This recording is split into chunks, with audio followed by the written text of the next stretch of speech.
आज उनकी बेवा इंसाफ के लिए दर बदर भटक रही है। आज कोहे सहाफ़त के दरख्शां सितारे अरशद शरीफ शहीद को हमसे पिछड़े 3 बरस मुकम्मल हो गए, लेकिन वक्त गुजरने के बावजूद अरशद शरीफ आज भी सहाफ़ती बिरादरी और पाकिस्तान के अवाम के दिलों में ज़िंदा हैं।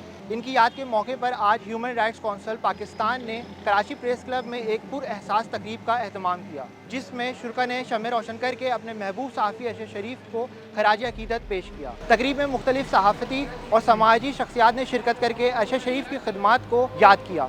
अरशद शरीफ जो हमारे सहाफ़ी जुल्म की खिलाफ जो आवाज़ थी, आज उनकी तीसरी वर्सी पे आज हमने खराजी तहसीन पेश की है, ताकि हम उनके लिए कातिलों के जो उनके कातिल उनको गिरफ़्तार किया जाए, ताकि अभी रिसेंट जो वाक़े हुए हैं हमारे जो इम्तियाज़ मीर के, नसरुल्लाह गाड़ी के, जान मोहम्मद मेहर के, ये हमारे सहाफ़ी बरादरान उनको दबाया जा रहा है, ताकि जो सहाफ़ी बरादरान जो जुल्म की बात करते हैं उनको दबा के उनके हुकूक़ की राइट्स की बात ना करें। तो हम इस सिस्टम के, इस निज़ाम के ख़िलाफ़ आज हमने आवाज़ उठाई है। हमें उम्मीद है अदलिया से, हुकूमत पाकिस्तान से इदारों को बेहतरी के लिए हुकूमत और अपने जिन्होंने जो तरमीमें की हैं इनको दोबारा चेंज करके लोगों की आवाज़ को दबोचा नहीं जाएगा, और अगर मुल्क में इंसाफ नहीं होगा, ज़ालिम को स्ट्रॉन्ग किया जाएगा। Human rights council of Pakistan Sindh भर में, क्या पूरे पाकिस्तान भर में एहतजाज भी कर सकती है, और हम हमेशा आवाज़ बुलंद करते रहेंगे।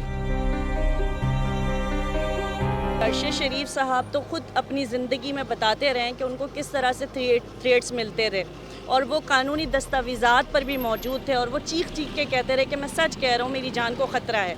मगर उस वक्त उस सच्चे आदमी जो कि सच सुनता था, सच लिखता था और सच ही कहता था, और वो सच ही साबित हुआ कि उनके लिए, हमारे लिए एक रोशन शमा बुझा दी गई, और आज हमारे दरमियान अरशद शरीफ साहब मौजूद नहीं है। और ये एक बहुत बड़ा सानिया है। ये आज भी दिल खून के आंसू होता है कि एक कीमती असासा हमसे छीन लिया गया, एक सहाफ़ी जो कि कलम की ताकत रखता है, और वो जो है बेबस तमाशाई बने। हम खुद भी तमाशाई बने, ना हम उन्हें इंसाफ दिला पा रहे, ना ही उनके लिए कुछ कर पा रहे, लेकिन हम हमेशा याद दिलाते रहेंगे कि शहीद कभी मरता नहीं। आपने जो जुल्म किया है इसका इंशाल्लाह बदला ज़रूर मिलेगा, और हम इंसाफ के लिए अपील करते हैं हुकूमत पाकिस्तान की कि उस वक्त तो वो कहते रहे कि मेरी जान को ख़तरा है, अब तो जान चली गई, अब इंसाफ तो दे दीजिए उन्हें।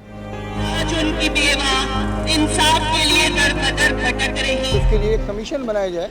हमारे ये चीफ जस्टिस ऑफ पाकिस्तान से ये पुरजोर अपील है कि उनके घर वालों को इंसाफ दिया जाए। आज उनकी बरसी पे हम यहाँ मौजूद है तमाम दोस्त। हम तो और कुछ नहीं कर सकते, सिर्फ उसके लिए शमे रोशन कर सकते कि अल्लाह उसका माफ़रत करे, अल्लाह उसको जन्नत फिरदौस में आला मुकाम दे। लेकिन गवर्नमेंट ऑफ पाकिस्तान से हमारी पुरजोर अपील है कि उनके घर वालों के साथ इंसाफ किया जाए, और उनके लिए कमीशन कायम किया जाए, ताकि उसका फैसला तो आए आवाम के सामने कि उनके साथ क्या हुआ, किसने मारा उसको। आपके सामने की बात है कि जिस तरह अरशद शरीफ साहब को जालिमाना तरीके से नाजायज़ कत्ल किया गया है, एक हक और सच की आवाज़ को बंद कर दिया गया है, उसके लिए हम हमेशा आवाज़ उठाते रहेंगे। और इसमें हम अपनी गवर्नेंस पर भी, हमारे जो पाकिस्तान के हुक्मरान हैं उनकी गवर्नेंस पर भी बात करना चाहेंगे हम, कि पाकिस्तान में जो सहाफ़ियों की कत्लो गारतगिरी हो रही है, यानी कि पाकिस्तान इस वक्त तीसरे नंबर पर मुल्क आ गया जो सहाफ़ियों के लिए ख़तरनाक तरीन मुल्क है। तो बराए मेहरबानी साहब, मैं फिर से हुक्मरानों से अपील करूँगा, अपने चीफ जस्टिस साहब से अपील करूँगा कि जितना भी हो सके जल्द अज जल्द इस मामले को देखें, इनको इंसाफ फराहम करें, ताकि कि आइंदा होने वाले ऐसे वाक़यात से बचा जा सके, और लोगों को दुनिया में हमारा जो इंप्रेशन है ख़राब होता जा रहा है। अब देखें तीसरे नंबर पर सहाफ़त के लिए ख़तरनाक तरीन मुल्क करार दिया गया है पाकिस्तान को।